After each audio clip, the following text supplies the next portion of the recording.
Deputy CM Pavan Kalyan పై తమిళనాడు రాష్ట్రంలోని మదురైలో police case నమోదైంది. Tamil Nadu deputy CM పై పవన్ కళ్యాణ్ చేసిన వ్యాఖ్యలను ఉద్దేశిస్తూ ఓ లాయర్ పవన్ కళ్యాణ్ పై కేసు పెట్టారు. తమిళనాడు డిప్యూటీ సీఎం ఉదయనిధి స్టాలిన్ పై పవన్ కళ్యాణ్ చేసిన వ్యాఖ్యలను ఉద్దేశిస్తూ మదురైకి చెందిన లాయర్ కేసు పెట్టారు. ప్రస్తుతం ఏపీ తమిళనాడు రాష్ట్రాల ఉప ముఖ్యమంత్రులైన పవన్ కళ్యాణ్, ఉదయనిధి స్టాలిన్ల మధ్య వార్ కొనసాగుతోంది.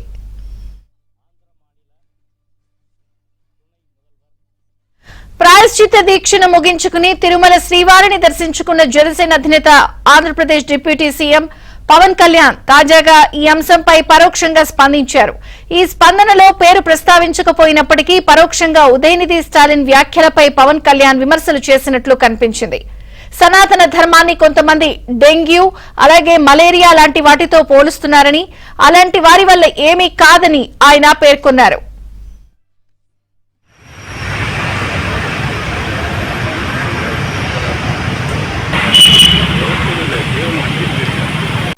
ஆந்திர மாநில துணை முதல்வர் நடிகர் திரு பவன் கல்யாண் அவர்கள் நேற்று திருப்பதியில் நடந்த பொதுக்கூட்டத்தில் பேசிய செய்தி அனைத்து ஊடகங்களிலும் வெளியாகி இருக்கிறது.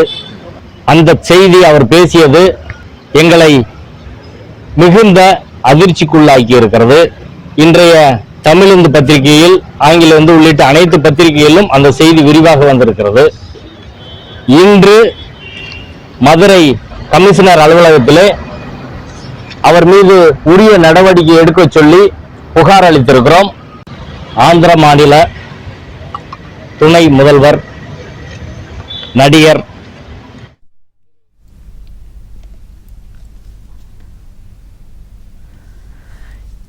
ఇక తమిళనాడులో AP deputy CM Pavan Kalyan పై కేసు నమోదైంది.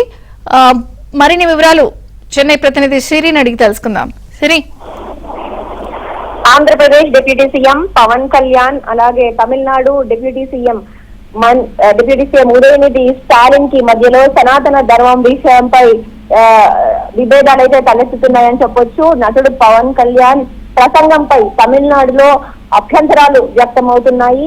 అయితే పోయిన ఏడాది ఉదయనిధి స్టాలిన్ సనాతన ధర్మం గురించి వ్యాఖ్యలు చేస్తూ సనాతన ధర్మం ఒక వైరస్ లాంటిదంటూ దాన్ని నిర్మూలించడం ద్వారానే సొసైటీలో, సమాజంలో ఏకత్వం అనేది, సమానత్వం అనేది నెలకొంటుందంటూ కూడా వ్యాఖ్యలు చేశారు. అయితే పోయిన ఏడాది ఈ విషయంపై, ఈ వ్యాఖ్యలపై తీవ్ర దుమారం రేగిందని చెప్పొచ్చు. అటు సనాతన ధర్మాన్ని ఫాలో చేస్తున్నటువంటి హిందువులందరి వద్ద నుండి కూడా ఉదయనిధి స్టాలిన్ కి వ్యతిరేకత అయితే నెలకొంది. అయితే ఈ నేపథ్యంలోనే 11 రోజులు ఉపవాస దీక్షను ముగించుకొని వారాహి డిక్లరేషన్ సభలో డిప్యూటీ సీఎం పవన్ కళ్యాణ్ చేసిన వ్యాఖ్యలు ఇప్పుడు తీవ్ర అభ్యంతరం వ్యక్తం చేస్తున్నారు. తమిళనాడు నుంచి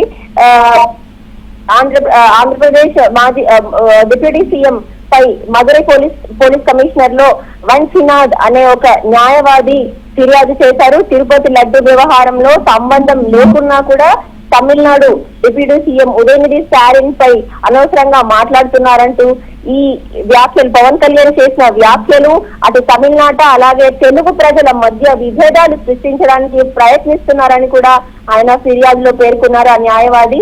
ఇక అయితే తమిళనాడు ముఖ్యమంత్రి చేసిన వ్యాఖ్యలు వక్రీకరించి ఒకలాగా చెప్పారని, పవన్ కళ్యాణ్ సామాజిక సామరస్యం గురించి మాట్లాడారని, ఈ నేపథ్యంలో పవన్ కళ్యాణ్ మాట్లాడిన మాటలపై అటు మైనారిటీ వర్గాలపై హింసకు పాల్పడుతున్నారంటూ పవన్ పై ఫిర్యాదు చేసినటువంటి లాయర్ అయితే పేర్కొన్నారు.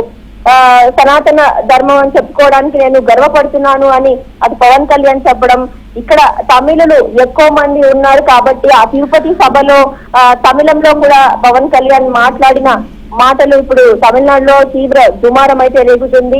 అటు క్రిస్టియన్లను, ముస్లింలను కూడా గౌరవించాల్సిన అవసరం ఎంతైనా ఉంది పవన్ కళ్యాణ్ కంటూ కూడా తమిళనాడు నుంచి కూడా చెప్తున్నారు. 2 రాష్ట్ర ప్రజల మధ్య కూడా విభేదాలు సృష్టించి మత ఘర్షణలు రెచ్చగొట్టే విధంగా రాజ్యానికి విరుద్ధంగా మాట్లాడుతున్నాడు ఆంధ్రప్రదేశ్ ఉప ముఖ్యమంత్రి పవన్ కళ్యాణ్ అంటూ కూడా ఇక్కడ కొంతమంది తమిళులు ఇప్పటికే వంశీనాథ్ అనే లాయర్ నేతృత్వంలో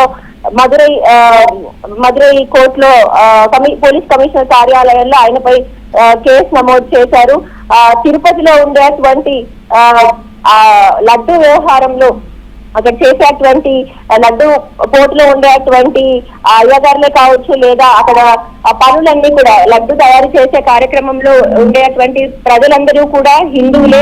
అయితే ఇదే విషయంపై క్రైస్తవులకు అలాగే ముస్లింలకు వ్యతిరేకంగా పవన్ కళ్యాణ్ ఎలా వ్యాఖ్యలు చేస్తారంటూ కూడా ఇక్కడ వంశీనాథ్ మాట్లాడడం జరిగింది. తిరుపతి లడ్డు వ్యవహారంలో ఎలాంటి సంబంధం లేకుండా కేవలం విద్వేషాలు సృష్టించడానికి మాత్రమే పవన్ కళ్యాణ్ ఇలా మాట్లాడుతున్నారంటూ కూడా తమిళనాడు న్యాయవాది అలాగే మరికొంతమంది డిప్యూటీ సీఎం ఫాలోవర్స్ మాట్లాడడం జరుగుతుంది ఇదే విషయంపై. Thank you.